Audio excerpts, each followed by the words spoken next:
భారతదేశానికి 60 సంవత్సరాలకు పైగా సేవలు చేసిన మిగ్-21 ఎయిర్ క్రాఫ్ట్స్ ఇక రిటైర్ అయిపోతున్నాయి. 1963లో రష్యా మనకి మిగ్-21 ఎయిర్ క్రాఫ్ట్స్ అనేవి అప్పజెప్పింది. అప్పటి నుంచి కూడా పీక్ స్టేజ్‌కి వచ్చేసరికి దాదాపు 800లకు పైగా మిగ్-21 ఎయిర్ క్రాఫ్ట్స్ మన దేశం దగ్గర ఉన్నాయి. మొదట్లో అవి ఫైటర్ ఎయిర్ క్రాఫ్ట్స్. నెమ్మదిగా వాటిని మనం ఇంటర్సెప్షన్ కోసం కూడా వాడుతున్నాం అన్నమాట. అయితే మిగ్-21 ఎయిర్ క్రాఫ్ట్స్‌ని ఇప్పుడు ఎల్‌సీఏ తేజస్ మార్క్ 1ఏ రీప్లేస్ చేయబోతుంది. ఎల్‌సీఏ తేజస్ మార్క్ 1ఏ అనేది పూర్తిగా స్వదేశీ పరిజ్ఞానంతో తయారు చేసింది. అయితే వీటి ఇంజిన్స్ మాత్రం మనము జీఈ నుంచి కొనుక్కొచ్చుకుంటున్నాం అన్నమాట. జీఈ F404 ఇంజిన్స్‌ని మనం ఎల్‌సీఏ తేజస్‌లో వాడుతున్నాం అన్నమాట. ఇక్కడ మిగ్-21 ఎయిర్ క్రాఫ్ట్స్ అనేవి సెకండ్ జనరేషన్ ఎయిర్ క్రాఫ్ట్స్. ప్రపంచంలో ఎప్పుడో ఇవి పాత తరం ఎయిర్ క్రాఫ్ట్స్ అన్నమాట. వీటిలో హైడ్రాలిక్ సిస్టమ్ ఉంది. అంటే ఇవంతా కూడా మాన్యువల్‌గా ఆపరేట్ చేసుకోవాలి. వీటిలో మాన్యువల్ కంట్రోల్ సిస్టమ్స్ ఎక్కువుంటాయి మిగ్-21లో. ఇవి చాలా ఓల్డ్ రిటైర్ అయిపోయాయి. సాధారణంగా ఎయిర్ క్రాఫ్ట్స్ వయసు బాగా మెయింటైన్ చేస్తే 40 సంవత్సరాలు మెయింటైన్ చేయొచ్చు. కానీ మిగ్-21స్ దాదాపు మనం 62 సంవత్సరాలు వాడాం.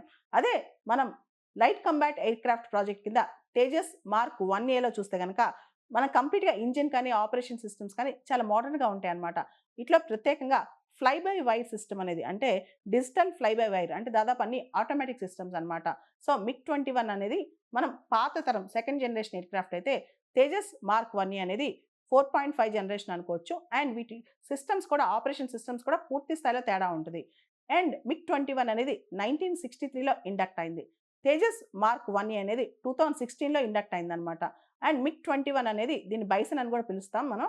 అది సోవియట్ యూనియన్ నుంచి మనం కొనుక్కొచ్చుకున్నాం. అదే తేజస్ మార్క్ 1ఏ అనేది స్వదేశీయంగా తయారు చేసుకుంది. మన హిందుస్థాన్ ఏరోనాటిక్స్ లిమిటెడ్ వాళ్ళు తయారు చేశారనమాట. అండ్ తేజస్ ఎయిర్ క్రాఫ్ట్ యొక్క ఇంజిన్ జీఈ F404 ఇంజిన్ అన్నమాట.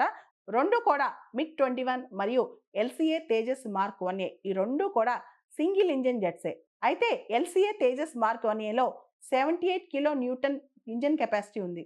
అయితే మిగ్-21 మల్టీ రోల్ కెపాసిటీ చాలా లిమిటెడ్‌గా ఉంటది. LCA Tejas mark one A capacity మాత్రం air to air, air to ground true multi role capacity play చేయగలదు. అండ్ మిగ్-21 మెయింటెనెన్స్ చాలా ఎక్కువ అండ్ లో అవైలబిలిటీ అన్నమాట. ఎల్‌సీఏ మనం సొంతంగా తయారు చేసుకుంటున్నాం కాబట్టి చాలా ఎక్కువ అవైలబిలిటీ పెట్టుకోవచ్చు భవిష్యత్తులో. ఇప్పుడైతే లో అవైలబిలిటీ కానీ. అండ్ సేఫ్టీ దాదాపు మిగ్-21 500 క్రాషెస్ అయినాయి. 170కి పైగా పైలట్స్ చనిపోయారు. మిగ్-21ని విడో మేకర్స్, ఫ్లయింగ్ కాఫిన్స్ అని పిలుస్తారు. మిగ్-21 చాలా యాక్సిడెంట్స్ అయిపోయినాయన్నమాట. మనం దాన్ని ఎక్కువ కాలం కూడా యూజ్ చేసాం. అంతకాలం చేయకూడదు. ఎందుకంటే మనం ఇండిజినస్‌గా తయారు చేసుకున్న లైట్ కంబాట్ ఎయిర్ క్రాఫ్ట్స్ ఇంకా రెడీ కాలేదు కాబట్టి. ఇప్పుడు ఎల్‌సీఏ తేజస్‌లో అన్ని యాక్సిడెంట్స్ కావు అని చెప్పి ఆశిద్దాం.